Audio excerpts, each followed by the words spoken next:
Fala galera, beleza? Bom, nós vamos gravar uma sequência de 3 vídeos exclusivamente sobre custos da obra, né? Os 2 primeiros vídeos vão ser vídeos mais conceituais para a gente poder entender um pouco melhor como que funcionam os custos, e o último é um vídeo mais prático de realmente fazer no orçamento da obra, né?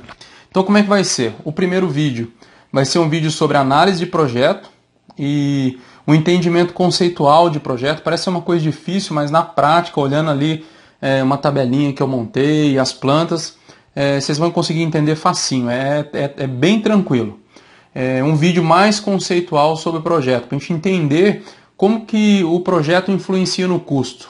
E é a primeira, não deixa de ser a primeira oportunidade de economizar ou então adequar uma obra ou uma ideia dentro daquilo que a gente tem de recurso, né? O segundo vídeo vai ser uma análise sobre a mão de obra, o capital e os insumos. Como que a gente combina isso para poder executar aquilo que a gente imaginou no projeto. Como que a gente faz essa combinação, como que isso pode acontecer. É legal a gente entender também conceitualmente como isso funciona. Daí a gente tendo em mente detalhes conceituais do projeto e esse entendimento sobre a combinação de mão de obra, insumos e capital, a gente parte para a última fase, que é a fase realmente do custo detalhado. Na prática, né? Já entendendo o que a gente vai fazer de projeto, detalhar o projeto, entendendo da mão de obra, dos insumos, do capital que a gente tem disponível, a gente vai detalhar o custo da obra para poder chegar no início da obra já com tudo bem planejadinho, e aí a gente consegue fazer com que a obra não fuja muito do custo que a gente havia planejado, né? Bom, então a primeira etapa, que é o projeto, a gente tem que entender que nem sempre uma mesma área construída tem o mesmo custo, mesmo que você use os mesmos materiais, né? Então a gente vai ver, por exemplo, que uma planta de 50 metros quadrados, ela pode ter um custo definido, né? E se você construir uma outra planta com uma forma geométrica diferente, com os mesmos 50 metros quadrados, utilizando os mesmos materiais, uma pode ficar relativamente bem mais alta que a outra, tá? Então, um exemplo simples, né? Vamos pegar uma sala de 16 metros quadrados. Se ela for um quadrado perfeito, né? Ela vai ter 4 lados de 4 por 4. Então, 4 vezes 4, 16, você tem uma sala de 16 metros quadrados. Como ele é um quadrado, se você pegar o perímetro dessa figura e somar os lados, ele vai ter um perímetro de 16 metros de comprimento, né? Ou seja, são 16 metros de parede, vezes 2,80 de altura, e aí você tem a metragem quadrada de parede. Se essa sala for retangular, por exemplo, os mesmos 16 metros quadrados, mas a forma dela for um retângulo, for diferente, né? Se ela tiver, por exemplo, 2 por 8, e você somar os lados do retângulo, você vai ter um perímetro de 20 metros quadrados. Então, no caso do retângulo, você tem 4 metros lineares linear de parede a mais, vezes 2,80. Então, em termos de metragem quadrada, a diferença é muito grande, né? Então, a gente vai ver isso numa planilha bem detalhado, né? Para entender e conseguir visualizar isso. Como que isso funciona na prática, né? E esse é o primeiro toque assim, que a gente dá sobre projeto. Então, existe uma maneira de desenhar, que você pode conversar com o seu engenheiro, com o seu arquiteto, né? Ou então a maioria das pessoas também, quando vai pensar numa casa, gosta lá de rabiscar, né? Existe uma maneira de pensar sobre o projeto que é mais econômica. Então, não é só lá na frente comprando material, porque mesmo essa sala de 16 metros quadrados, que é retangular, por mais que você tente economizar nela, é muito difícil ela ganhar da outra, que é quadrada, né? Da anterior. Também tem uma outra coisa com relação a projeto que é bem interessante, que são as áreas de circulação. Então, se você pegar uma casa geminada, por exemplo, né? Uma coisa muito característica de casa geminada, você pode procurar aí no Google, né? Digitar lá projeto casa geminada, você vai ver que a grande maioria delas tem um corredor grande no meio. Né? Eu sei porque eu já fiz várias casas geminadas, praticamente todas eram assim, né? Então, você costuma ter uma casa geminada de 8 a 14 metros quadrados de corredor, ou seja, de área de circulação. Então, se você fizer uma casa de 60 metros quadrados, 65 metros quadrados, você tem aí em torno de 10 metros quadrados de área de circulação, ou seja, de área perdida, né? Porque é um corredor de 90 centímetros de largura aproximadamente, por 11 metros, né? Por 12 metros, dependendo da casa e do número de dormitórios. Em contrapartida, se a gente pegar um apartamento, por exemplo, esse apartamento que a gente está fazendo de área de obra agora, né? Ele tem 54 metros quadrados e tem 1 metro quadrado de área de circulação, que é o hall entre os 2 quartos e o banheiro. E a área onde tem sala, copa e cozinha integrado, que é um salão grande, né? Ele não tem paredes, então ele não cria área de circulação. Então essa é uma outra ideia. Aí é possível a gente dizer que um apartamento de 50 metros quadrados é maior que uma casa de 60, 62 metros quadrados. Né? E aí você pode ir mais além ainda. Se o apartamento for quadradão e a casa for retangular, que é o caso das casas geminadas, né?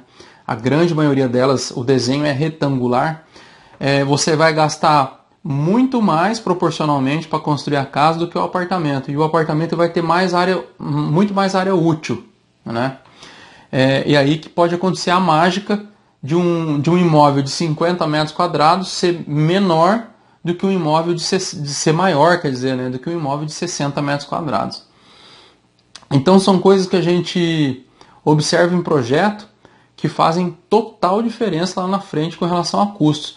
Então não é que não adianta nada depois você ir lá na frente, né, orçar e ver preço, enfim. É que é aqui no projeto onde está a oportunidade de você realmente economizar. Porque é possível, por exemplo, se você for fazer uma casa geminada, né?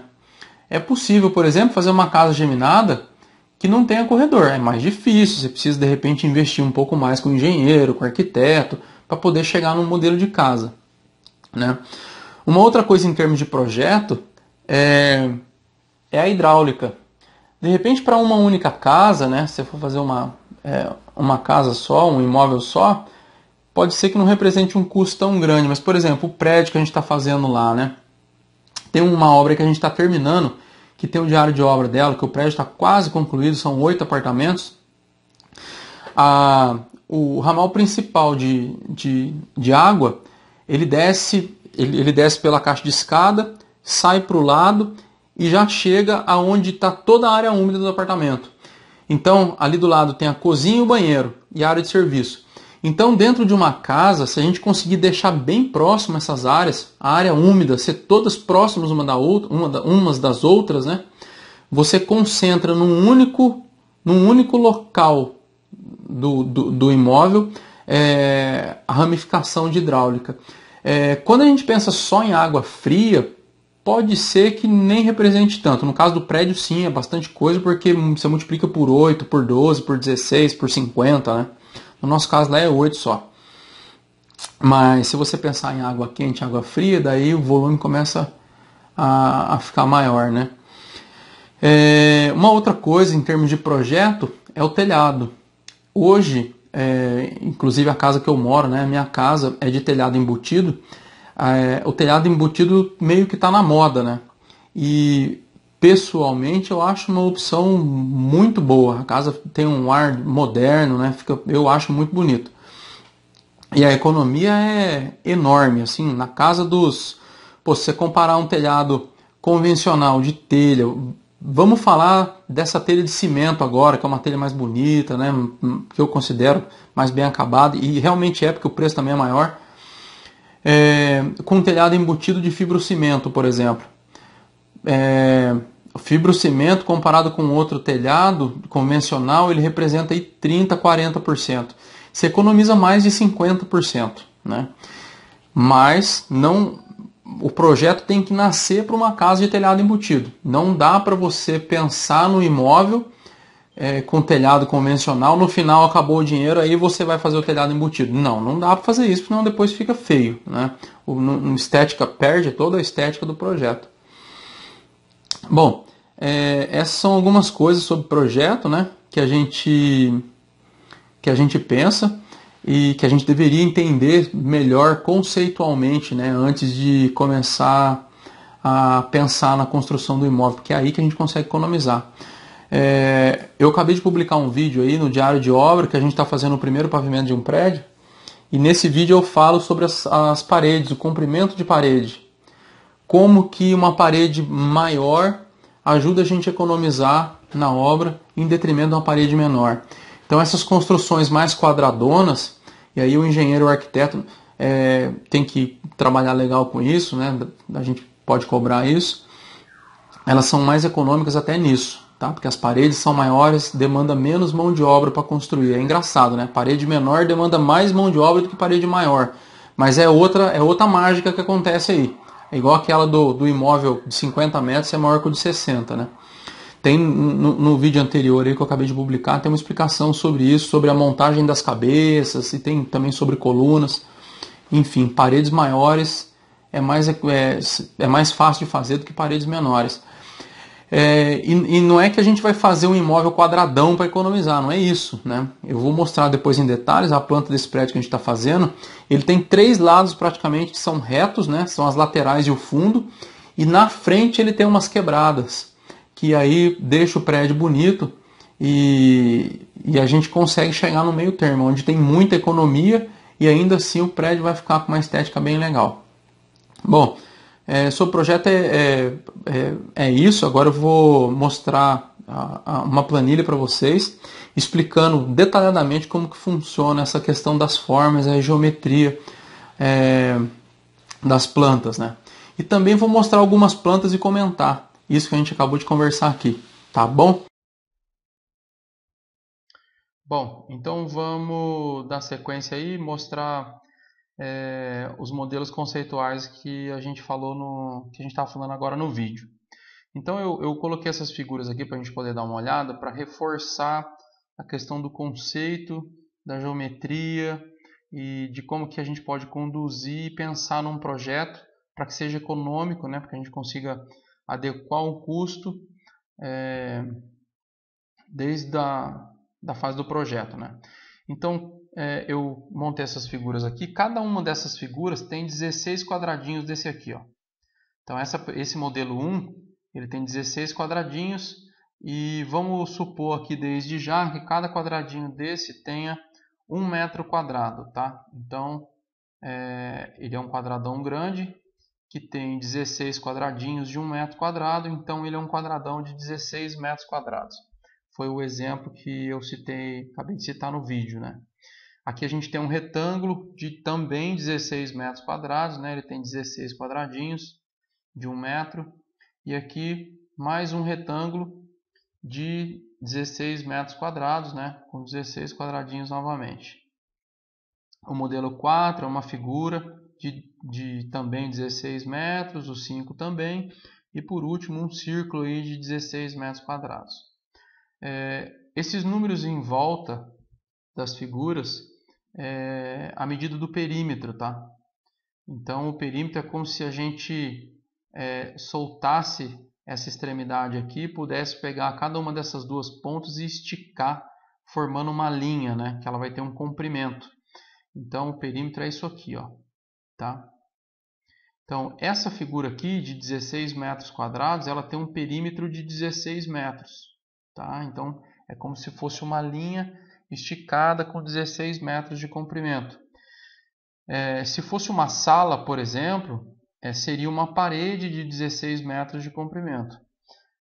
Aquele exemplo que a gente deu lá no vídeo, que a gente acabou de falar, da sala retangular, ó, de 8 por 2. Também 16 metros quadrados, porém tem um perímetro de 20 metros. Tá? Então é como se ele tivesse, se a nossa sala aqui tivesse uma parede de 20 metros de comprimento, ou seja, 4 metros quadrados, 4 metros, né, de comprimento a mais de parede do que essa primeira figura. Tá? Então veja bem, quando a gente fala de projeto, é essa diferença aqui. Porque depois, tanto nessa quanto nessa aqui, a gente vai buscar o menor custo possível de construção. Mas esse modelo já sai ganhando. Tá? Vamos ver o terceiro. Aqui também são 16 quadradinhos. Tá? Então é uma situação extrema, né? Mas aqui tem 16 metros quadrados. E aqui o perímetro está em 34. Ou seja, são 34 metros de comprimento de parede. Se a gente comparar com o primeiro modelo, que são 16, é mais que o dobro. Então, dificilmente a gente consegue, com os mesmos materiais, fazer com que esse projeto fique mais barato do que esse, ou com um custo menor. Tá? Então, essa é a importância de pensar no projeto antes de sair fazendo, né? Antes de construir. O quarto modelo aqui já é uma coisa mais próxima da realidade. Tá? Isso aqui é um modelinho de casa geminada. Se a gente pintar um lado aqui, ó, aqui a gente tem uma casa e aqui do lado a gente tem outra. Tá? Então esse aqui, se vocês procurarem no Google, aí, vocês vão ver que tem bastante modelinho parecido, né? Como se a rua estivesse aqui na frente e se a gente estiver em pé olhando para cá. Então aqui você tem uma garagem, né? Aqui você tem de repente uma porta com um hallzinho de entrada, sala, enfim. É só a geometria que é parecido, né? Aqui tem 16 metros quadrados só, não dá para ser uma casa, então é só um exemplo. O que eu gostaria de mostrar nessa figura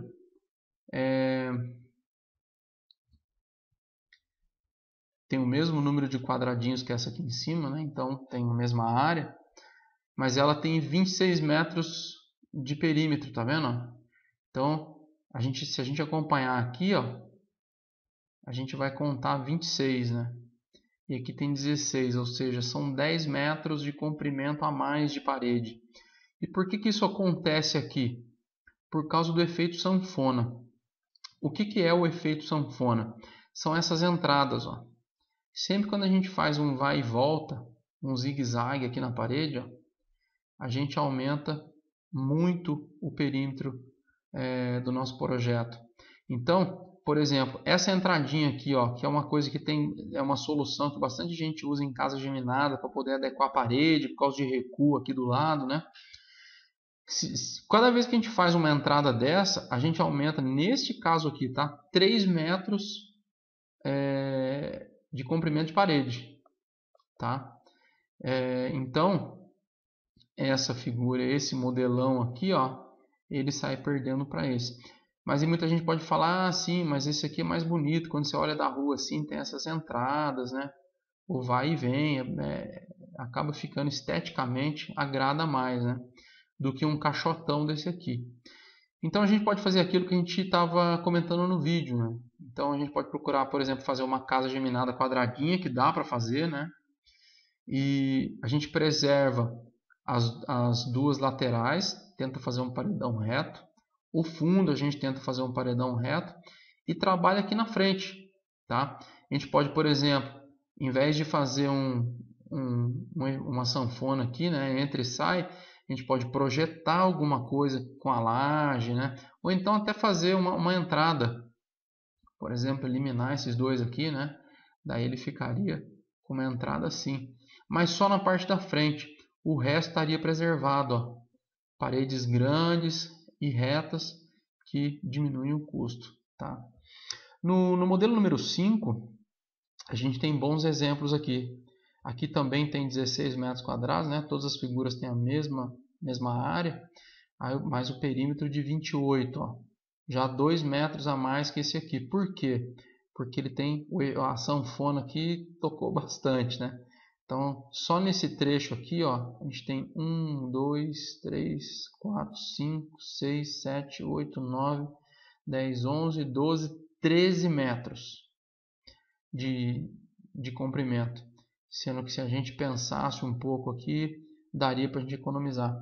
É claro, isso não é uma regra, né? Se de repente a gente tiver recurso e o local pedir uma arquitetura que seja é, dessa forma, né? Ou então com arcos, aí sim é outra história, porque aí não vai faltar recurso, o negócio está planejado. Acontece é que isso tem que ser uma coisa consciente, tá? Porque muitas pessoas fazem suas casas ou, né, executam projetos dessa forma aqui, e porque é bonito, mas não entende que o custo vai aumentar muito. Talvez se essa pessoa tivesse informação, ela não fizesse a opção por uma coisa assim, ó, tá? E aí no final da obra falta dinheiro. Então, quando a gente fala que é difícil a gente seguir um tabelamento, né, para fazer o custo, a gente tem, por exemplo, o CUB Brasil, né, o custo unitário básico, se não me engano, eu acho que é isso. Hoje o pessoal fala aí, R$ 1.300 um metro quadrado para você construir. Daí sempre que alguém fala isso para mim, eu pergunto, construir o quê? Isso aqui? Ou isso aqui? Ou isso aqui, né? Qual dessas aqui que vai custar 1.300? Essa aqui vai, vai, vai custar menos. Só que se eu colocar aqui 2 banheiros nessa construção, como é que fica? Mantém os 1.300? E se eu colocar um banheiro só, diminui? Como que fica isso, né?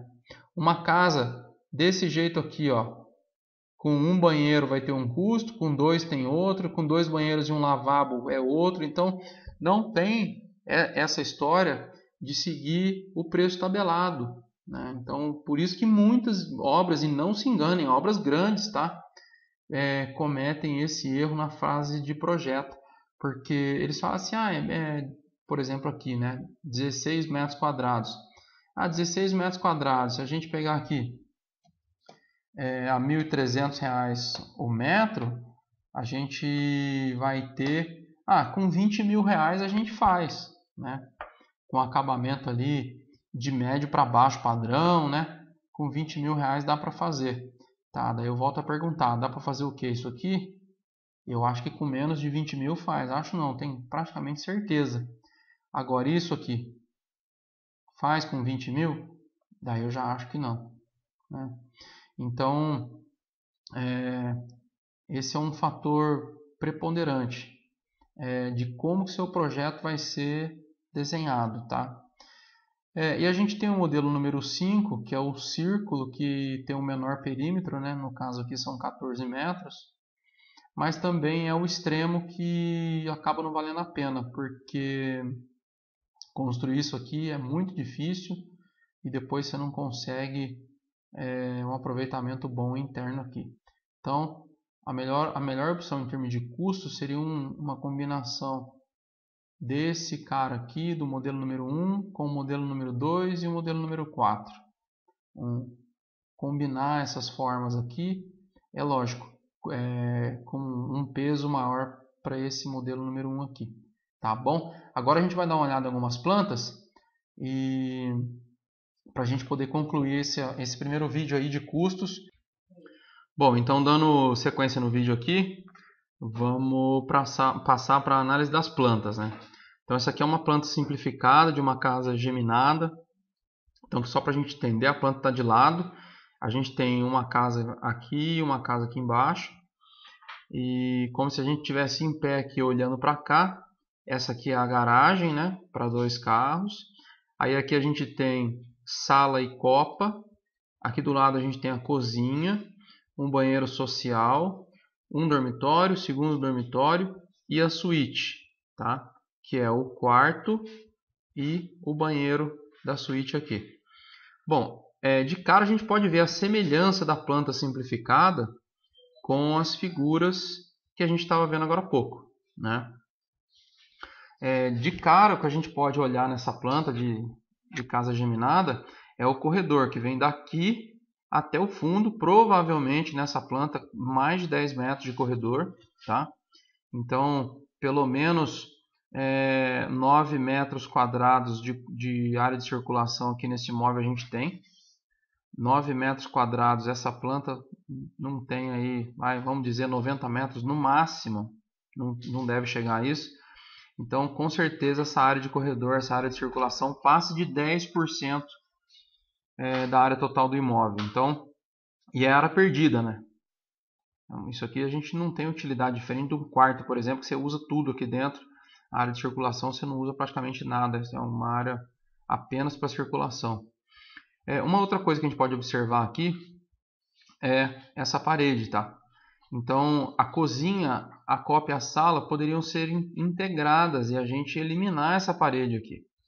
Eliminando essa parede, a gente também diminui o corredor, porque ele sai daqui e vem para cá, ó. A gente tendo uma área integrada, ampla, onde a gente possa andar em todos os lugares, a gente elimina esse trecho aqui de corredor. Então, essa área integrada aqui seria uma coisa legal, interessante. Um outro aspecto é o que a gente tinha falado do vai e volta, do zigue-zague, da sanfona, né? Então a gente pode observar que esse desenho, apesar de ter paredes longas, né? Aqui nessa lateral e a parede do meio, dividindo as duas casas, e essa parede aqui da frente, ele tem bastante vai e volta. Então, para a construção de alvenaria, por exemplo, se for tijolo baiano ou tijolinho, ou enfim, a gente tem aqui colunas a mais, né? E se for alvenaria estrutural, a construção das cabeças para a gente poder lançar a alvenaria e construir as paredes. Então a gente deve evitar esse tipo de desenho. Então é conversar com o engenheiro, com o arquiteto, para que faça um desenho que elimine corredor, elimine esse vai e volta. Eu digo que esse corredor é muita coisa, 10% da área construída de área de circulação é muita coisa, porque se a gente pegar a planta de um prédio nosso, né, essa planta aqui foi o meu sócio que fez, o Cláudio Algata, engenheiro, isso aqui é genial, né? É o prédio que a gente está construindo lá, o edifício Geni Marcondes, tem um diário de obra aí. A gente pode observar que esse apartamento tem 54 metros quadrados e ele tem aqui um hall, que é a área de circulação de 1 metro quadrado aproximadamente. Então, se a gente fizer a conta, se o hall tem 1 metro quadrado e o apartamento tem 54, depois a gente multiplica isso aqui por 100, a gente tem aí, vamos arredondar para cima, 2% de área de circulação no imóvel desse. Então, aí que eu digo que um corredor ele acrescenta 10 metros quadrados, 14 metros quadrados no imóvel, e em contrapartida a gente tem soluções como essas aqui que são geniais. A gente vai falar mais dela mais para frente, tá? Essa planta aqui, quem forneceu esses esquemas aqui foi um engenheiro conhecido meu. Ele fez a meu pedido, né? O nome dele é Dante. Eu vou deixar depois o contato dele no final aí. E ele que fez essas plantas esquemáticas simplificadas aqui para a gente poder bater um papo e conversar.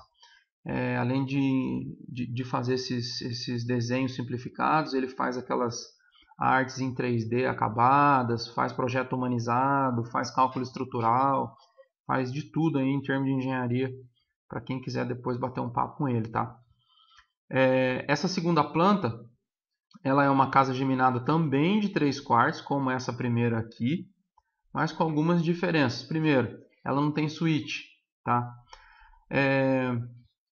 Segundo, ela tem a área aqui de sala, copa e cozinha integrada. Então, olhando de frente aqui, essa aqui seria a área da garagem, né? Tá faltando aqui um pedaço da área da garagem. E aqui também seria outra, né? Casa A e casa B. Entrando aqui, a gente tem sala, copa e cozinha, um banheiro social, um dormitório, 2 dormitórios e o último dormitório.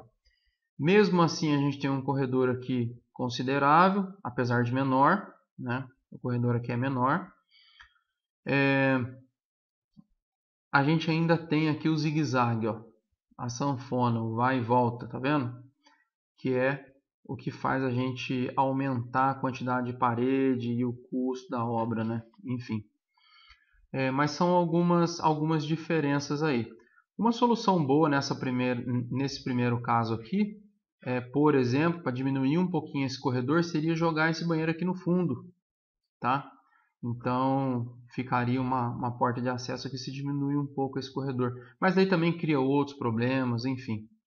Essa segunda planta aqui, no meu ponto de vista, está um pouco melhor, mas ainda com muito recorte. Essa planta aqui também foi o Dante que fez, tá?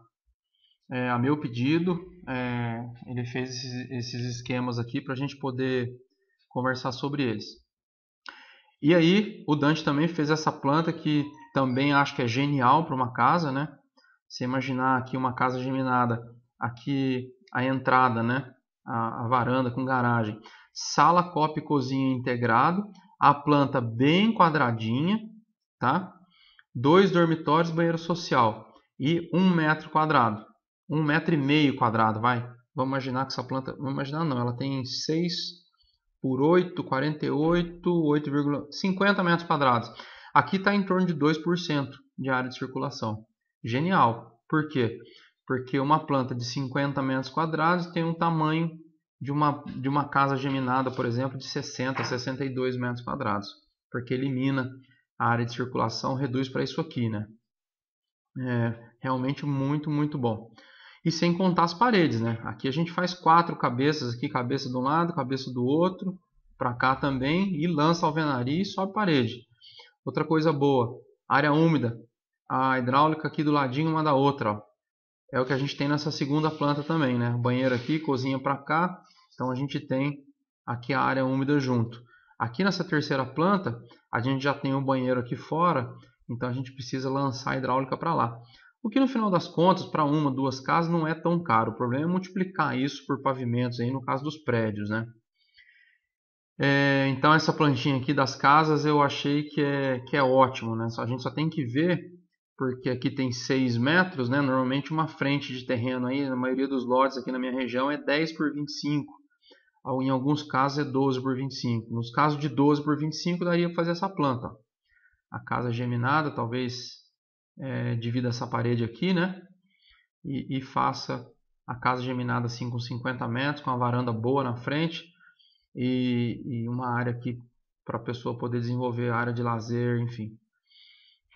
E aí a gente tem a planta do Cláudio Ogata, que é meu sócio, o engenheiro lá da obra ali do Geni Marcondes, né, que a gente está executando. Tem o diário de obra para vocês verem, que é realmente espetacular essa planta.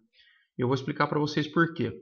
Se a gente pegar aqui o apartamento, vocês vão ver que ele é um quadradinho. Tá vendo? O apartamento é isso aqui, ó.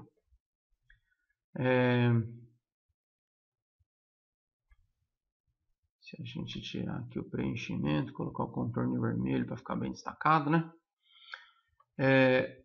O apartamento ele é um quadradinho certinho, então ele obedece àquela primeira proporção que a gente conversou aqui, né? Tem 1 metro quadrado de área de circulação apenas, e então na minha opinião, a melhor maneira possível. Ele tem sala, copa e cozinha integrados aqui. Aqui no fundo a cozinha é uma estação de trabalho junto com a área de serviço. Então a cozinha junto com a área de serviço, mas aqui que está o toque especial, né? A área de serviço fica atrás da caixa de escada. Então se o morador quiser, ele põe um blindex aqui e separa. Genial, fica muito bom. E quando a gente traz para cá, para o outro apartamento, ó, a gente vê que são 2 quadradinhos ou um retângulo, né? Que no final das contas, 2 quadrados um do lado do outro, você transforma isso aí num retângulo. E o que a gente tinha dito sobre manter o mais quadrado possível, mas que ainda não fique feio, né? Então aqui, ó, a gente tem esse paredão lateral na esquerda, tem esse paredão no fundo, reto, e esse paredão na lateral direita. 3 paredes enormes, bem retas, facinho de construir. A gente não tem paredes aqui no meio, dividindo sala, copa e cozinha, o ambiente é integrado, então você elimina trabalho, tanto de um lado quanto do outro, tá? E aqui na frente a gente tem algum detalhe arquitetônico para não deixar o prédio feio. Mesmo assim, a gente tem essa parede enorme aqui com mais de 3 metros, ó, de cada lado, tá? Agora eu vou mostrar uma foto para vocês de um prédio que a gente está terminando, que tem uma planta que é praticamente igual a essa aqui. Para vocês entenderem, ó, a gente está vendo que aqui é um caixotão, né? As laterais e o fundo, mas a frente é trabalhada. Esse prédio aqui, ó, a lateral dele é reta de um lado e do outro, né? O fundo é reto, mas a frente dele é trabalhada, tá vendo? Então não fica uma construção feia, ele tem uma sacadinha projetada, tem um corte na parede aqui do lado, ó, e a gente consegue com bom senso, né, fazer algumas entradas e saídas apenas na frente do prédio, mas mesmo assim, ó, a gente tem uma parede enorme aqui na frente reta, tá? E o prédio está ficando um prédio bonito, vai ficar, depois de finalizado, a gente está terminando ele agora, a frente vai ficar bonito, agradável, né? Não vai ficar um caixotão. Bom, era isso. O primeiro vídeo agora sobre a análise das plantas, né, e de projeto, que a nossa economia, na verdade, começa aqui. E é isso aí. Se vocês gostaram do vídeo, compartilhem, se inscrevam no canal aí, escrevam as dúvidas. Se tiverem qualquer questão para colocar, escreve nos comentários do vídeo. Tá bom? E até o próximo vídeo. Valeu!